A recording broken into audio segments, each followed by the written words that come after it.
O Gabriel Costa já deixa a visão dele sobre o tema da papisa Joana, né? Que é uma coisa, uma história inventada por monges que estavam sem nada para fazer no mosteiro. É, eu não sei se você está falando sério ou zoando, mas essa questão do tédio é muito importante na história, né? É muito importante para o surgimento de histórias.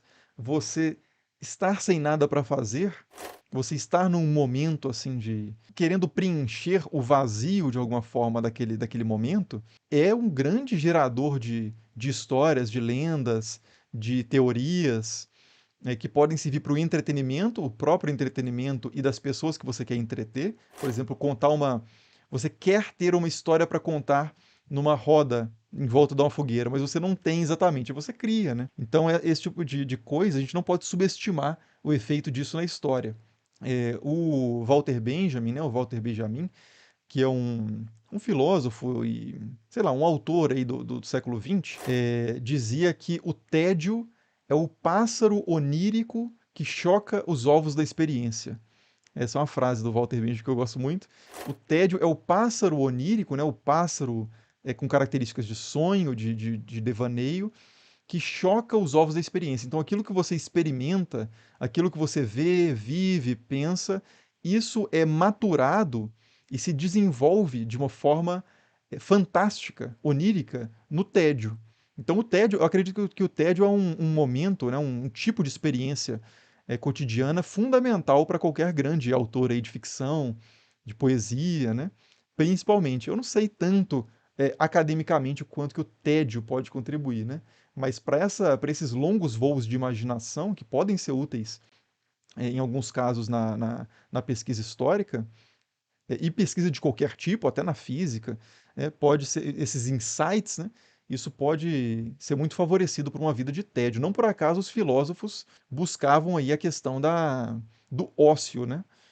Que já é um pouco diferente do tédio, né? O tédio tem um sentido mais negativo, mas essa liberdade de afazeres mais mundanos, mais manuais, mais concretos, era algo que os filósofos antigos e na Idade Média também, os intelectuais vão valorizar bastante, né? Até hoje, de certa forma, né?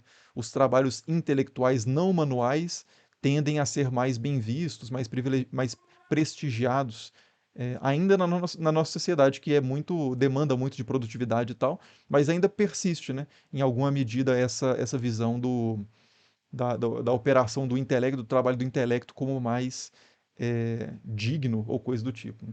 O Matheus Salvador também mandou uma contribuição aqui, valeu aí, Matheus, e falou aqui sobre Papisa Joana. Lembro de um livro de ficção que li no ensino médio, em que ela e Carlos Magno eram amantes. E aí já está num estágio, né, de desenvolvimento da história bastante avançado. E o Renan Souza até diz, né? Esse tipo de coisa, voltando ao assunto do tédio, né?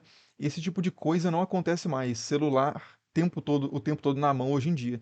E é verdade, né? Eu acho que isso é muito prejudicial à ausência. Pode ser muito positivo também, porque o tédio produz coisas terríveis. Por exemplo, invenções de forma de tortura, o sadismo, né? O prazer na dor alheia pode ser uma coisa para te divertir enquanto você está entediado.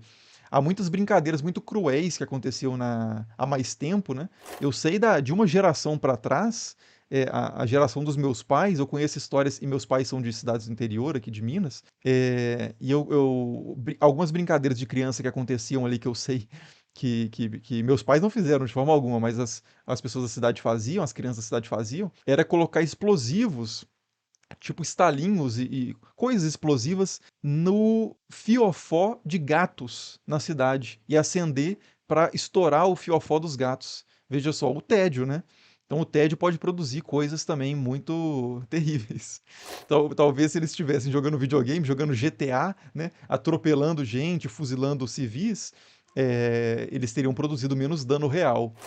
O impacto acontece no lado positivo também, né? Eu acho que uma geração muito ligada à tela, a filmes, a estímulos o tempo todo, pode ser uma geração menos propensa a produzir literatura, poesia e coisas desse tipo, né?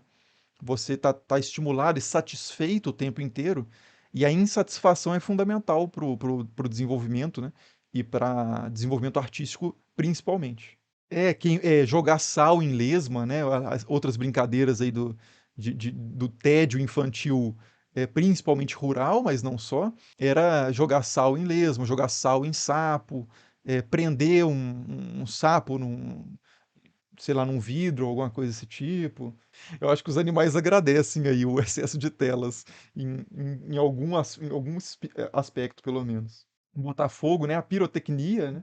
A piromania, melhor dizendo, a piromania, esse negócio de botar fogo só pra ver as chamas, pra ver a beleza, né, das chamas. Se você tiver uma tela ali, talvez você não faça isso. Você fica ali fissurado pela luz das telas de um filme, de uma série, de uma galinha pintadinha ou de qualquer coisa. E não vai botar fogo nas coisas só para vê-las queimando.